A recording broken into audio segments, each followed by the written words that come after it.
Hello students, we are doing the chapter linear inequations and the topic is linear inequations in one variable. तो इसके कुछ statement वाले questions करेंगे। Statement questions को किस तरह से न्यूमेरिकल फॉर्म में चेंज करते हैं और फिर सॉल्व करते हैं।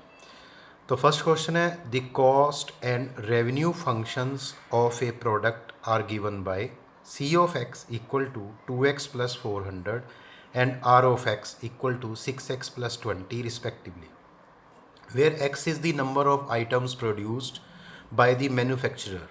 How many items the manufacturer must sell to realize some profit?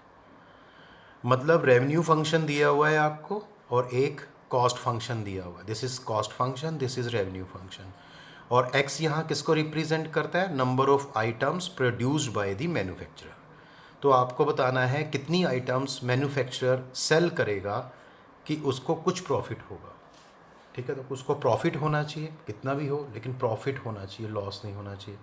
तो कॉरस्पॉन्डिंग एक्स की वैल्यू आपको फाइंड करनी होगी। ठीक है, तो इसके लिए हम यहाँ पे क्या लिखेंगे? वी हैव, इसमें आपको दिया है cost function C x equal to 2x plus 400 and साथ में दिया हुआ है R of x equal to 6x plus 20। और हमें पता है प्रॉफिट कैसे फाइंड होता है। नाउ जो प्रॉफिट होता है वो रेवेन्यू माइनस कॉस्ट के इक्वल होता है। रेवेन्यू माइनस कॉस्ट, ये फॉर्मूला है प्रॉफिट का। तो रेवेन्यू की जो वैल्यू है वो कॉस्ट से ज़्यादा होनी चाहिए। तो दैट इम्प्लाइज, इसका मतलब क्या हुआ?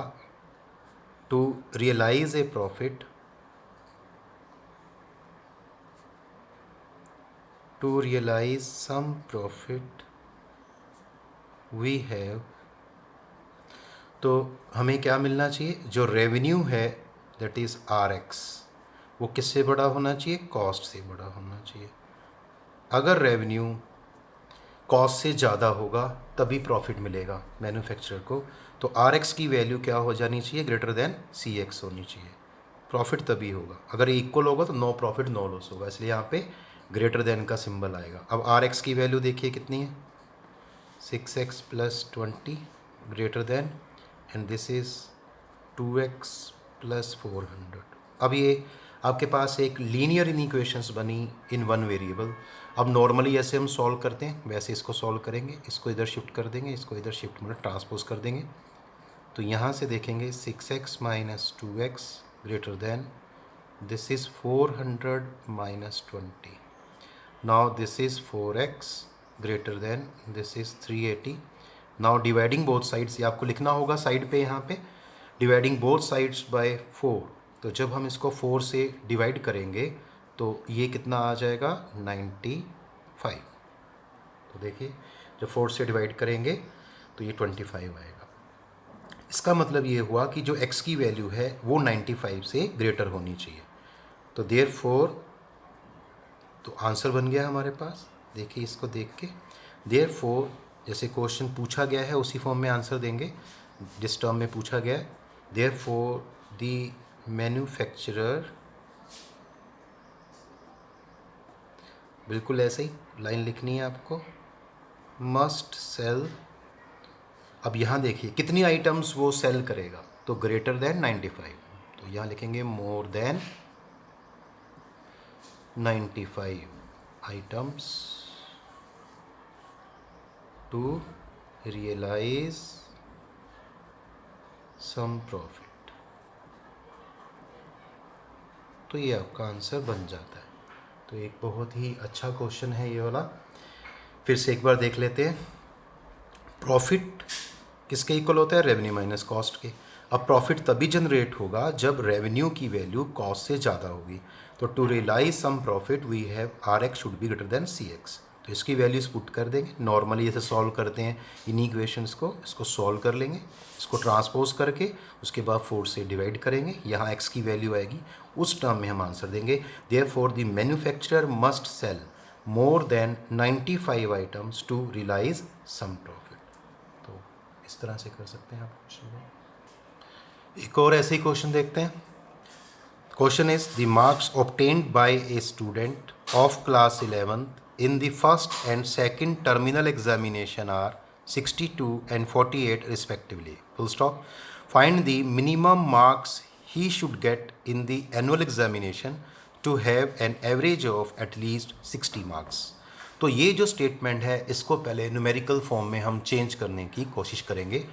अब बात हो रही है यहाँ पे find the minimum marks he should get. तो सबसे पहले हम मार्क्स पोज कर लेते हैं कि उसके एनुअल एग्जामिनेशन में वो कितने मार्क्स लाएगा। ठीक है, तो स्टार्ट कहाँ से करेंगे, यहाँ से let x be the marks, let x be the number of marks, number of marks obtained by the student, obtained by the student in the annual examination, in the annual examination,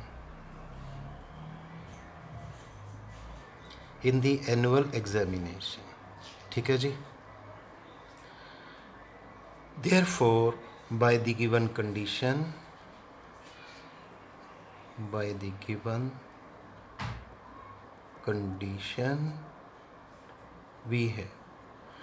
तो क्या condition है, देखो यहाँ पे ये condition है to have an average of at least 60 marks. तो तीनों जो सब्जेक्ट्स हैं, तीनों जो आपके पास एनुअल एग्जामिनेशन है, तीनों जो आपके पास एग्जामिनेशन है, उनका जो एवरेज होगा वो कम से कम 60 मार्क्स होना चाहिए। तो देखिए फर्स्ट मार्क्स कितने आए थे उसके 62, सेकंड इज़ 48 और थर्ड वन हमने सपोज की एक्स। तो इसका जो एवरेज होगा, एवरेज 3 का एवरेज कैसे होगा, 3 से डिवाइड करेंगे सम करके। और ये कहता है जो एवरेज है, यहाँ मैं एक लाइन लगाऊंगा, एटलीस्ट 60 मार्क्स होना चाहिए। एटलीस्ट का मतलब होता है ग्रेटर देन इक्वल टू, तो कम से कम 60 मार्क्स होना चाहिए। तो यहाँ 60 आ जाएगा। ठीक है, तो ग्रेटर देन इक्वल टू यहाँ पे 60 आएगा। अब इसको हम सॉल्व करेंगे। तो जब हम इसको सॉल्व करेंगे तो ये 110 प्लस एक्स बाई 3, अब आपको पता है मल्टीप्लाइंग बोथ साइड्स बाई 3, तो 110 plus x greater than equal to 180। Now transpose करेंगे 110 को राइट हैंड साइड पे, तो x आएगा 180 माइनस 110। तो यहाँ से देखेंगे आप x की वैल्यू क्या आएगी, ग्रेटर देन इक्वल टू 70। तो यहाँ से हम आंसर अब बनाएंगे यहाँ पे कि किस तरह से आंसर देना होगा। तो अब हमने सपोज किया था कि उसने नंबर्स ऑब्टेंड किए, कितने मार्क्स ऑब्टेंड किए, x। ठीक है, इन दी एनुअल एग्जामिनेशन। तो जो x की वैल्यू है ग्रेटर देन इक्वल टू 70 है, तो इसका मतलब क्या हुआ, कम से कम उसको 70 मार्क्स लेने होंगे एनुअल एग्जामिनेशन में। किसके लिए, ताकि ये वाला जो एवरेज है वो कम से कम 60 बन पाए। ठीक है, तो इसका जो आंसर है वो इस तरह से लिखना होगा, देयरफॉर द स्टूडेंट, ठीक है, must obtain a minimum of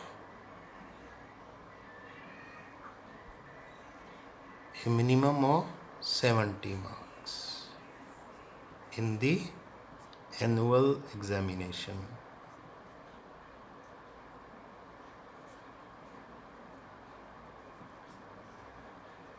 तो इसी के साथ ही क्वेश्चन कंप्लीट हो गया। एक बार फिर से देख लो। Let x be the number of marks obtained by the student in the annual examination. By the given condition we have, जो आपके पास मार्क्स थे, दो तरह के मार्क्स दे रखे थे, 62 और 48। ठीक है, वो फर्स्ट और सेकंड टर्म में थे एग्जामिनेशन में, टर्मिनल एग्जामिनेशन में थे, और थर्ड हमने एक्स लिए। तीनों का जो एवरेज होगा वो क्या होगा, first plus second plus third marks by 3। और कहता है इसका जो एवरेज होगा वो at least means greater than equal to 60। तो यहाँ तो 60 होना चाहिए, 60 से ज़्यादा होना चाहिए। अब इसी इक्वेशन को हम सॉल्व कर लेंगे। यहाँ से हमें मिल गया x greater than equal to 70। तो इसका मतलब हुआ उसको जो मार्क्स लाने होंगे वो कम से कम 70 लाने होंगे। Therefore the student must obtain a minimum of 70 marks in the annual examination. ठीक है जी, यहाँ पे मैं एक स्टार डाल के आपको बता देता हूँ सिंबल कैसे यूज़ करना होता है। जैसे कहीं आपको एटलीस्ट वर्ड नज़र आता है, तो एटलीस्ट वर्ड जब आता है तो वहाँ जो सिंबल यूज़ करेंगे आप वो होगा ग्रेटर देन इक्वल टू का। और अगर कहीं आपके पास एट मोस्ट वर्ड मिल जाता है कहीं पे लिखा हुआ, तो इसमें आएगा लेस देन इक्वल टू। तो कई बार हमें इसमें डिफरेंस पता नहीं चलता, तो मैंने बता दिया आपको, एट लीस्ट में आएगा ग्रेटर देन इक्वल टू और एट मोस्ट में आएगा लेस देन इक्वल टू। ठीक है। One more question. If IQ of a person is given by the formula IQ equal to MA by CA into 100, where MA is mental age and CA is chronological age. If 80 is less than IQ is less than 140 for a group of 12-year children, find the range of their mental age. This is mental age. ठीक है जी। तो इसमें आपको क्या दिया हुआ है, एक फार्मूला दिया हुआ है आईक्यू फाइंड करने का, किसी पर्सन की आईक्यू फाइंड करने का एक फार्मूला है। और ठीक है, यहाँ पे एम ए किसको रिप्रेजेंट कर रहा है, मेंटल एज को, और सी ए किसको रिप्रेजेंट कर रहा है, क्रोनोलॉजिकल एज को।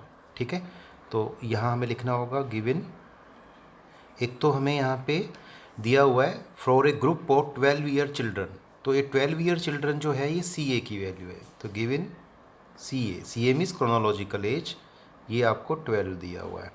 ठीक है, और दूसरी जो वैल्यू आपको दे रखी है वो फार्मूला है आई क्यू का। तो आई क्यू का जो फार्मूला है that is M A by C A into 100, और यहाँ पे हम इस सी ए की वैल्यू यहाँ पे सब्स्टिट्यूट कर देंगे, पुट कर देंगे, तो ये आ गया एम ए बाई 12 इंटू 100। तो कुल मिला के अगर मैं यहाँ से देखूँ तो आई क्यू जो है ये हो जाएगा 100 बाई 12 ऑफ एम ए। ठीक है, तो इसको मैं एक बॉक्स में लिख लेता हूँ। अब मुझे आई क्यू की रेंज दे रखी है, अब आप बोलेंगे इसमें लिखेंगे नाउ जो आई क्यू है उसकी रेंज क्या है। तो देखिए आई क्यू की रेंज है 80 टू 140, तो जो पर्सन की आई क्यू होती है वो 80 और 140 की रेंज में रहती है। अब आपने यहाँ से क्या करना है, इस इक्वेशन को 1 कर देना है और आई क्यू की वैल्यू यहाँ से यहाँ पुट कर देनी है। ठीक है, तो ये 80 हो गया और यहाँ से 100 बाई 12, बहुत इजी क्वेश्चन है, फ्री के मार्क्स ही हैं ये। और यहाँ आप लिख देंगे यूजिंग इक्वेशन 1, ये इक्वेशन है आपकी, ये नहीं इक्वेशन है। अब देखो मुझे किसकी वैल्यू फाइंड करनी है, मेंटल एज की, तो ये मुझे नंबर यहाँ पे नहीं चाहिए। ठीक है, तो इसका रेसिप्रोकल क्या होगा, 12 बाई 100, उससे मल्टीप्लाई कर देते हैं। ठीक है, तो मैं यहाँ लिख देता हूँ, चलो इस पर multiplying throughout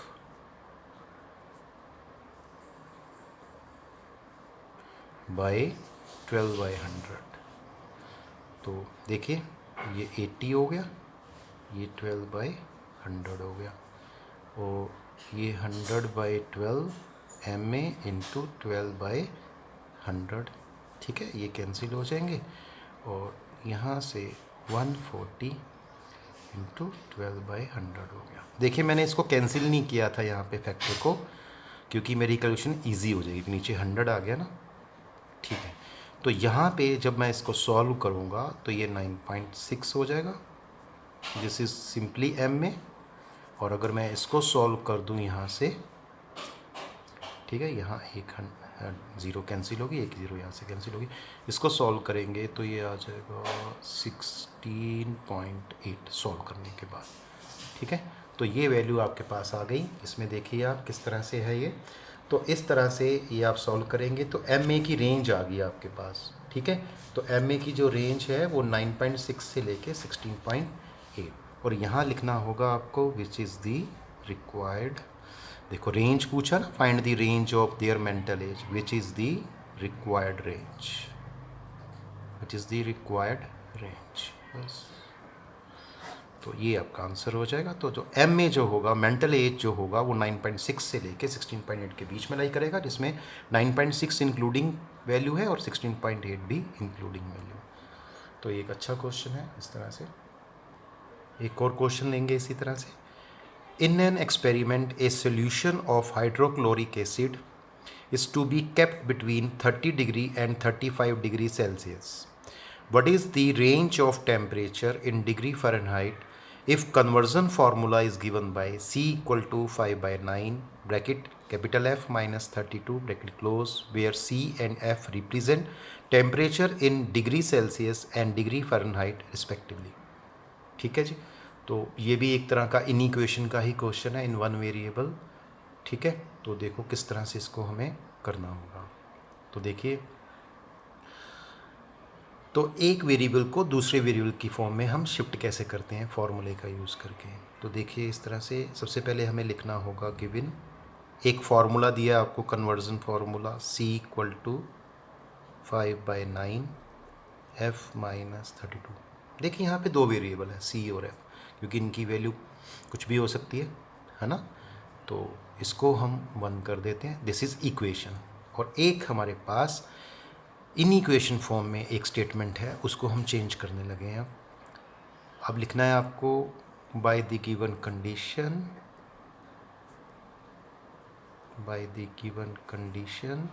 we have, इसमें क्या दिया हुआ है ये देखिए, इसमें यहाँ पे दिया हुआ है a solution of hydrochloric acid is to be kept between 30 degree and 35 degree Celsius. ठीक है, बिटवीन इट मीन्स जो C की वैल्यू है वो किसके बीच में लाई करती है, 30 और 35 के बीच में।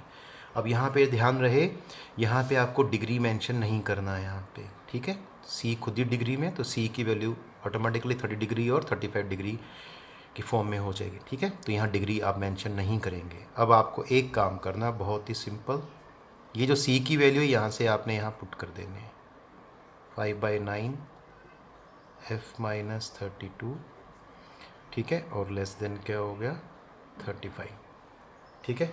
तो ये इस तरह से आप लिखेंगे। अब इसको हम सॉल्व करना चाहते हैं। अब सॉल्व करना चाहते हैं या तो मैं इसको मल्टीप्लाई कर लूँ, या क्योंकि मुझे f फाइंड करना है तो मुझे ये नंबर यहाँ पे नहीं चाहिए, तो मैं मल्टीप्लाई कर देता हूँ। तो मल्टीप्लाइंग या डिवाइड भी कर सकते हैं, इस नंबर को यहाँ से हटाना होगा। मल्टीप्लाइंग थ्रू आउट बाय, इसको इस तरह से लिखते हैं थ्रू आउट, और इसके रेसिप्रोकल मतलब 9/5 से multiplying throughout by 9/5 we get ये 30 इंटू 9/5, 5/9, चलिए यहीं पे कर देते हैं 9/5 f माइनस 32, 35 इंटू 9/5। देखिए कैंसिल हो जाएगा, यहाँ से इसको सॉल्व करते हैं 6 7, this is 54 f minus 32, this is 63। Now अब आपको पता है, मैंने आपको बताया था इसमें एक नंबर ऐड करना होगा, मुझे इसको हटाना है, तो इसमें ऐड करेंगे 32 थ्रू आउट, तो adding 32 throughout, adding 32 throughout we get, तो देखिए यहाँ से 54 plus 32 f minus 32 plus 32 63 plus 32। तो इसको सॉल्व करने के बाद हमें मिलेगा 686, कैंसिल हो जाएगी वैल्यू f, और ये आएगा 95। तो ये देखो ये रेंज आ गई है f की, यही इसने पूछा था। तो क्वेश्चन था आपके पास what is the range of temperature in degree Fahrenheit. तो यहाँ लिखना होगा आपको therefore the required range of temperature is between 86 degree Fahrenheit and 95 degree Fahrenheit, ठीक है। तो ये इस तरह से ये क्वेश्चन होगा। तो एक अच्छा क्वेश्चन है ये वाला भी, तो बहुत सिंपल है। तो दिस इज़ द क्वेश्चन जो स्टेटमेंट फॉर्म में है, जिसको हम इन इक्वेशन की फॉर्म में चेंज करते हैं। ये देखिए इन इक्वेशन बना था यहाँ पे, उसके बाद फिर हमने इसको सॉल्व किया। तो ये सिंपल इन इक्वेशन की तरह ही सॉल्व होता है, पर स्टेटमेंट फॉर्म में क्वेश्चन है। पहले इस क्वेश्चन को आपको समझना पड़ेगा, उसके बाद करना पड़ेगा। एक चीज़ मैं आपको और क्लियर कर देता हूँ, ये जो मैं यहाँ पे वीडियो में बता रहा हूँ, ये जो लेक्चर है आपका, इसको आपने सुनना भी है, देखना भी है और लिखना भी है। बड़े नोट्स बनाने हैं आपको। सबसे पहले ये नोट्स बनाएंगे, उसके बाद फिर जो आपको असाइनमेंट मिलती है वो आपने सॉल्व करनी है। तो मतलब आपके पास पूरा वर्क होना चाहिए ये वाला।